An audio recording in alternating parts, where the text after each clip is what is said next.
एक समय की बात है। कपिलवस्तु राज्य के राजा शुद्धोधन और रानी महामाया के पुत्र सिद्धार्थ का जन्म हुआ। जन्म के समय ही एक अर्षि ने भविष्यवाणी की थी कि यह बालक या तो महान सम्राट बनेगा या महान संत। राजा ने इसे सम्राट बनाने का संकल्प लिया और सिद्धार्थ को महल की चारदीवारी में ही रखा। उनके चारों ओर सुख सुविधाओं का अंबार लगा दिया गया ताकि वे जीवन के दुख दर्द से अनभिज्ज रहें। सिद्धार्थ का बचपन खुशी और खेलकूद में बीता। वे अत्यंत बुद्धिमान और दयालु थे। विवाह के बाद वे अपनी पत्नी यशोधरा और पुत्र राहुल के साथ शाही जीवन का आनंद लेने लगे।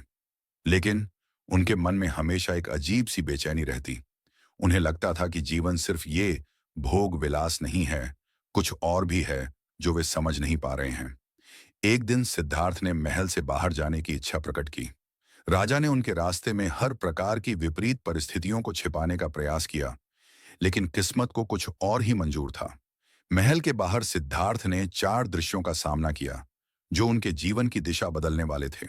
एक एक बूढ़ा व्यक्ति जिसे देखकर उन्हें समझ आया कि उम्र बढ़ना हर किसी के जीवन का सत्य है। दो एक बीमार व्यक्ति जिसने उन्हें बताया कि कोई भी व्यक्ति रोग से बच नहीं सकता। थ्री एक मृतक का शव जिसने उन्हें एहसास कराया कि मृत्यु अटल है। फोर एक तपस्वी जिसने उन्हें दिखाया कि जीवन का सही उद्देश्य आत्मज्ञान की खोज हो सकता है। इन चार दृश्यों ने सिद्धार्थ के हृदय और मन को झकझोर दिया। उन्होंने सोचा, यह जीवन जो इतना अस्थायी है, क्या सिर्फ दुख और पीड़ा के लिए ही है? क्या इसका कोई समाधान नहीं है? इस गहरे चिंतन ने उन्हें इतना व्याकुल कर दिया कि एक रात जब पूरा महल सो रहा था, सिद्धार्थ ने अपने परिवार और राजसी जीवन को त्याग दिया। उन्होंने अपने पुत्र राहुल और पत्नी यशोधरा को अलविदा कहा और अंधेरे में अकेले ही जंगल की ओर निकल पड़े। उन्होंने वर्षों तक गुरुओं से शिक्षा ली, कठोर तपस्या की और भिक्षा पर जीवित रहे, लेकिन हर बार उनके मन के सवाल अनुत्तरित रह जाते। 6 वर्षों तक तपस्या करने के बाद भी उन्हें ज्ञान की प्राप्ति नहीं हुई। धीरे धीरे उन्होंने समझा कि अत्यधिक भोग विलास और कठोर तपस्या दोनों ही आत्मज्ञान के मार्ग में बाधा है। एक दिन वे बोधगया पहुंचे और वहां एक विशाल पीपल के वृक्ष के नीचे ध्यान लगाने का निश्चय किया। उन्होंने प्रण लिया कि जब तक उन्हें जीवन के सत्य का ज्ञान नहीं होगा, वे उस स्थान को नहीं छोड़ेंगे।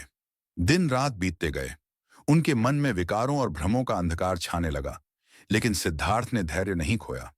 उन्होंने अपनी चेतना को शांत रखा और अपने भीतर के सवालों का जवाब खोजते रहे। अंततः एक रात पूर्णिमा के दिन ध्यान के गहरे स्तर पर पहुंचते ही उन्हें जीवन का सर्वोच्च ज्ञान प्राप्त हुआ। उन्होंने जाना कि एक दुख का कारण मानव की इच्छाएं और तृष्णा है। दो दुख से मुक्ति का मार्ग, 8 फोल्ड पथ अष्टांगिक मार्ग है। इस ज्ञान के साथ सिद्धार्थ गौतम बुद्ध बन गए।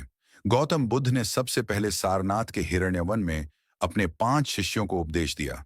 उन्होंने मध्यम मार्ग, अहिंसा, करुणा और आत्म अवलोकन की शिक्षा दी। उन्होंने समझाया कि हर व्यक्ति अपने जीवन के दुखों का समाधान खुद खोज सकता है। गौतम बुद्ध ने अपने जीवन के शेष 45 वर्ष लोगों को सत्य का मार्ग दिखाने में लगा दिए। उनकी शिक्षाएं आज भी मानवता को अंधकार से प्रकाश की ओर ले जाने का मार्गदर्शन करती हैं। ये कहानी हमें सिखाती है कि जीवन के प्रश्नों का उत्तर हमें अपने भीतर ही खोजना होता है। सही मार्ग, संतुलित जीवन और सत्य की खोज ही हमें सच्चे सुख तक पहुंचा सकती है। अगर आपको यह वीडियो पसंद आया हो तो लाइक करना ना भूलें और नए वीडियो के लिए चैनल को सब्सक्राइब जरूर करें। अपने विचार कमेंट्स में लिखना मत भूलिएगा। आपके प्यार और सपोर्ट के बिना यह सब मुमकिन नहीं है। ऐसे ही अपना प्यार बनाए रखें और अगली बार मिलते हैं एक नए और खास वीडियो के साथ। तब तक खुश रहिए और अपना ख्याल रखिए। धन्यवाद।